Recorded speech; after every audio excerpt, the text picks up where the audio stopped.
అందరికీ నమస్తే అండి.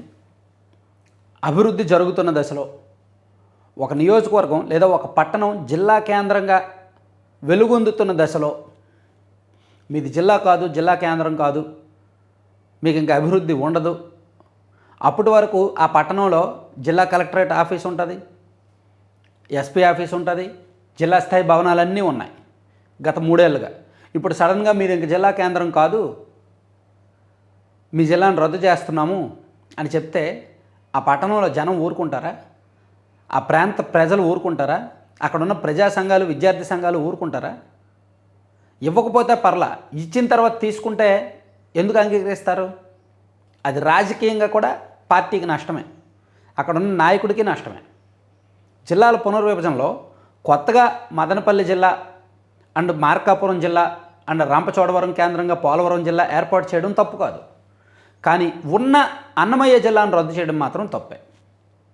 ఈ ఎఫెక్టు రాజకీయంగా తెలుగుదేశం పార్టీ మీద, అక్కడ ప్రజాప్రతినిధుల మీద గట్టిగానే పడుతుంది. ముఖ్యంగా రాయచోటి నియోజకవర్గంలో మాత్రం ఎఫెక్ట్ ఎక్కువ ఉంటుంది. అందుకే దాన్ని తలుచుకొని రాయచోటి ఎమ్మెల్యే మంత్రి రాంప్రసాద్ రెడ్డి గారు కేబినెట్ భేటీలో మంత్రులందరి ముందు ఇంకా చెప్పేదేం లేక చేసేదేం లేక ఎమోషన్ అయిపోయారు, కన్నీటి పర్యంతం అయ్యారు.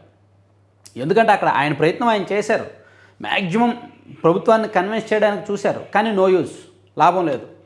సీఎం గారే తిరిగి లేదు జిల్లా మీ నియోజకవర్గం అభివృద్ధి చెందుద్ది, నేను చూసుకుంటాను అని చెప్పి ఆయన్ని కన్విన్స్ చేశారు. ఇంకా ఆయన ఏం చేస్తారు? ప్రభుత్వం నిర్ణయం తీసుకుంది అండ్ సీఎం గారే ఫైనల్ చేసేసిన తర్వాత రాయచోటిలో గత 4 రోజుల నుంచి కూడా నిరసనలు జరుగుతూనే ఉన్నాయి. వాళ్ళ జిల్లా కేంద్రాన్ని రద్దు చేస్తారు అని తెలిసిన తర్వాత రాయచోటినేమో మదనపల్లిలో కలిపేసి, రైల్వే కొడూరుని తిరుపతిలో కలిపేసి, రాజంపేటనేమో కడప జిల్లాలో కలిపేసి, ఆ అన్నమయ్య జిల్లాలో ఉన్న 3 నియోజకవర్గాలని 3 వేరు జిల్లాల్లో కలిపేసిన తర్వాత మీది ఇంక జిల్లా కాదు, మీది ఇంక జిల్లా కేంద్రం కాదు అని చెప్పినప్పుడు ఆ ప్రాంతంలో ప్రజలు ఊరుకోరుగా.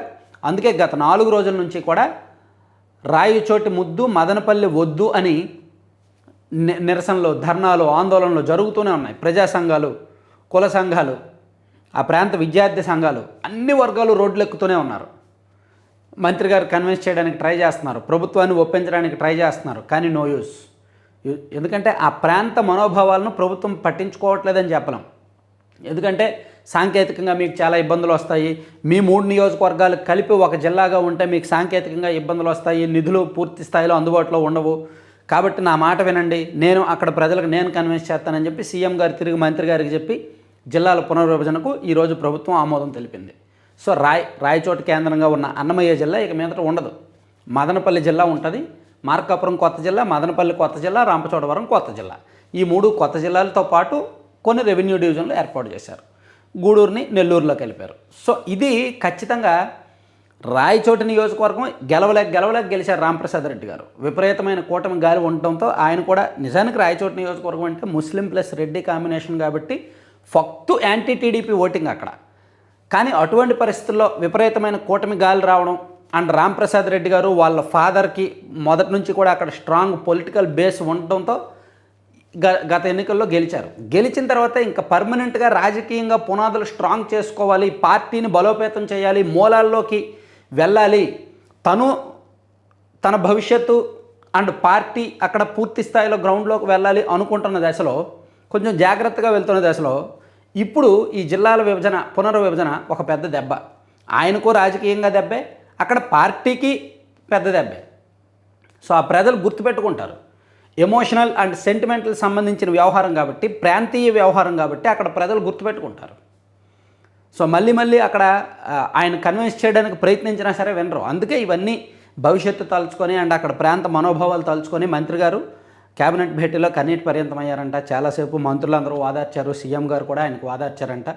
సో మరి జిల్లాల పునర్విభజన అనేది 2022లో జరిగినప్పుడు ఎడాపెడా దేనికి సంబంధం లేకుండా, దేన్ని పట్టించుకోకుండా చేసేశారు.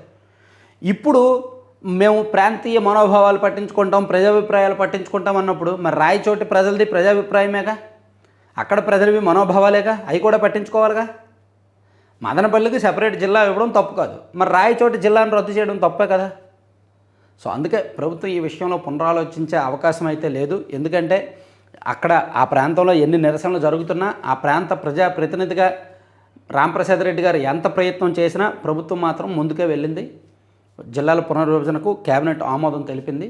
సో దీని పర్యవసానాలు ఏమున్నా సరే పార్టీ అండ్ ఆయన ఫేస్ చేయాల్సి ఉంటుంది, తప్పదు. Thank you.